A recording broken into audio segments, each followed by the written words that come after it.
8h18 sur Europe 1, Jean-Pierre Elkabbach, votre invité. Pour la première fois, un membre du gouvernement algérien s'exprime depuis la révolution de Tunisie. Eh bien, en direct d'Alger, Mourad Medelsi, bonjour. Bonjour. Merci d'être avec nous. D'abord, les bouleversements en Tunisie et en Égypte, est-ce qu'ils auront une influence sur l'Algérie? Est-ce que vous les craignez? Je crois qu'il ne peut pas ne pas avoir d'influence ni sur l'Algérie ni sur les autres pays, y compris ceux qui ne sont pas dans la sous-région. C'est incontestablement la démonstration d'un soulèvement populaire de ces deux peuples qui n'est pas sans nous rappeler ce que nous avons vécu nous-mêmes en octobre 88. Est-ce que les peuples tunisiens et égyptiens avaient raison pour vous? Est-ce qu'ils ont bien fait? Il est difficile de parler à la place des peuples.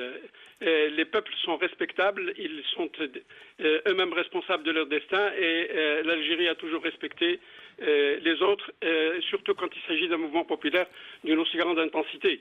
Aujourd'hui, l'Algérie connaît un parfum de révolte, Mourad Medelsi. Une nouvelle marche sera organisée samedi prochain à Alger avec le slogan « Changeons de système, dégagez ». Qu'est-ce que ça vous fait comme impression? Comment vous allez réagir? Moi, je crois que le terme que vous avez utilisé de Roland est très adapté. C'est quelque chose que, comme je le disais tantôt, nous ne pouvons pas ne pas encaisser en termes de contre-coup. Cela réveille un certain nombre de voix qui, minoritaires, de manière extrêmement claire pour tous, se donnent un peu de la force. Et les marches qui ont été organisées il y a 15 jours et celles d'hier ont bien démontré que ces mouvements sont des mouvements minoritaires. Mais de samedi en samedi, les opposants espèrent porter des coups contre le régime, le vôtre. D'élection en élection, ces minorités n'ont pas amélioré leur score et je suppose que de marche en marche, elles ne le feront pas mieux. Avant-hier, la police a fait échouer une manifestation. Elle a arrêté de nombreux protestataires. Est-ce qu'ils sortiront tous de prison? Ceux qui ont été interpellés l'ont été pour quelques heures. Le ministre de l'Intérieur m'a confirmé personnellement qu'il ne restait plus personne.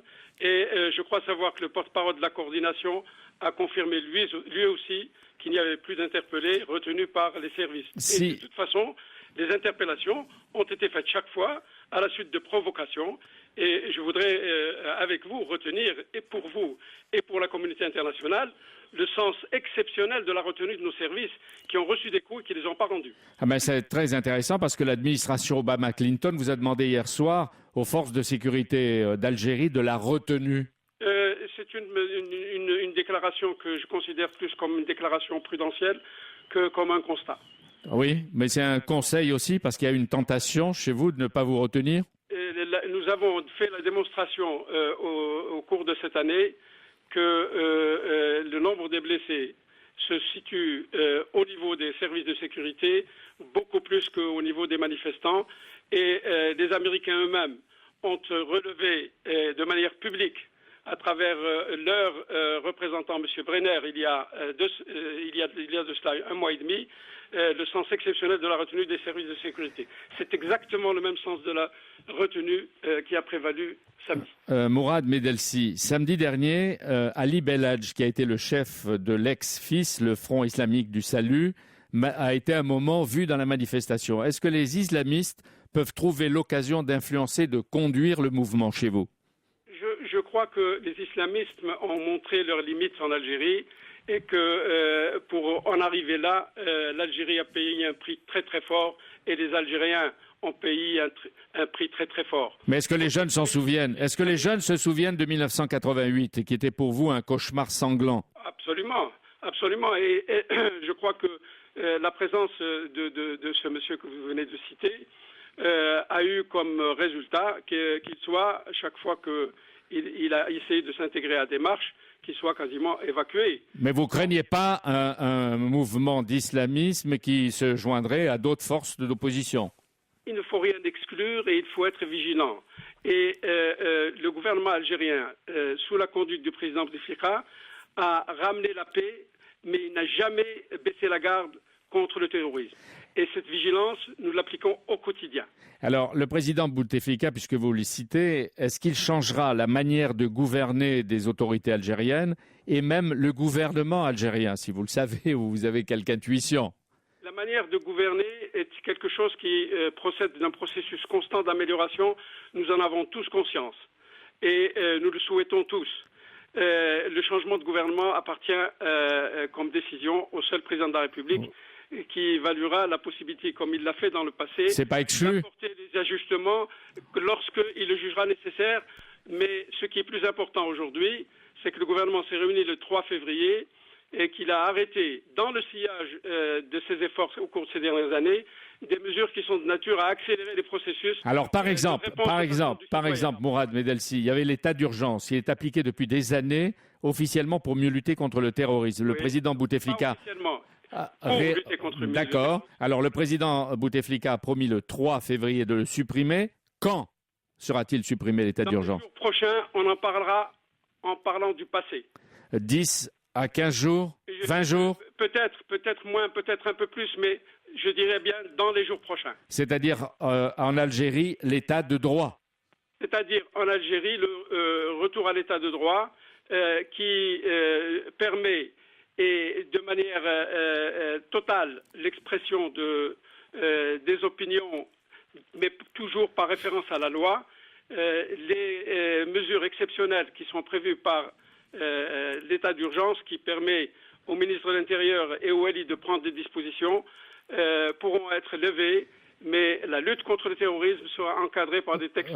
Mourad Medelsi, vous connaissez le slogan qui fait du mal, l'Algérie est riche, les Algériens sont pauvres, parce qu'il n'y a pas assez de redistribution des richesses. Alors, si vous consultez vos sources internationales, vous verrez qu'en termes de redistribution des richesses, il y a un certain nombre d'indicateurs qui sont reconnus universellement. Un des indicateurs les plus sensibles et les plus significatifs, c'est les transferts sociaux, c'est-à-dire ce que le budget de l'État alloue aux Algériens sans contrepartie. Et le budget mais non, mais ça c'est la réponse. Pardon, mais c'est la réponse officielle. Une de vos grandes ressources qui a des effets sur la croissance européenne, c'est le pétrole et le gaz. Alors, pourquoi les Algériens en voient-ils si peu la couleur? Laissez-moi venir. Laissez-moi venir, s'il vous plaît. Si nous parlons de cette question, je suis obligé de faire une explication très simple. Je prends l'année 2010 comme référence. L'année 2010 comme référence, nous avons exporté pour 36 milliards de dollars, dont 35 d'hydrocarbures. Et nous avons donc dégagé un solde de 46 milliards de dollars. Et nous avons dégagé un solde de 14 milliards de dollars. Ça veut dire qu'une partie de ce que nous avons eu comme recette, nous l'avons affectée aux importations, puisqu'elle représente 32 milliards de dollars sur les 46 que nous avons engrangés. Et ça, c'est déjà une première réponse. La deuxième réponse, qu'est-ce qu'on fait de la fiscalité pétrolière? Oui, justement, parce qu'on dit qu'il y a une rente pétrolière qui profite à une poignée d'amis du pouvoir et surtout de généraux. Je ne sais pas si c'est vrai, mais en tout cas, répondez. Et ceux qui considèrent que cela est juste n'ont qu'à apporter des preuves, et les preuves peuvent être examinées dans le cadre du processus que nous avons mis en place au niveau légal pour lutter contre la corruption. Personne, jusqu'à présent, n'a eu le courage d'apporter des preuves. Et qu'est-ce que vous craignez dans les jours qui viennent? Est-ce que vous craignez un mouvement qui emporte en même temps les gouvernements d'Alger, ou vous y résisterez parce que l'Algérie n'est pas la Tunisie, l'Égypte, etc. Et c'est plutôt ce que vous venez de dire à la fin de votre propos. L'Algérie n'est pas l'Algérie, l'Algérie n'est pas la Tunisie, n'est pas... Il faut venir, Monsieur El Kabbach, je crois que vous connaissez bien l'Algérie, mais je crois qu'il faudrait inciter davantage de journalistes à venir. Eh bien, justement, vous allez donner des visas à des journalistes d'Europe 1, ils seront présents très vite. Voilà. Merci beaucoup Jean-Pierre, en tout cas, et à votre invité Mourad Medelsi, le ministre algérien des Affaires étrangères. À demain Jean-Pierre. À demain Jean-Pierre. À demain Jean-Pierre.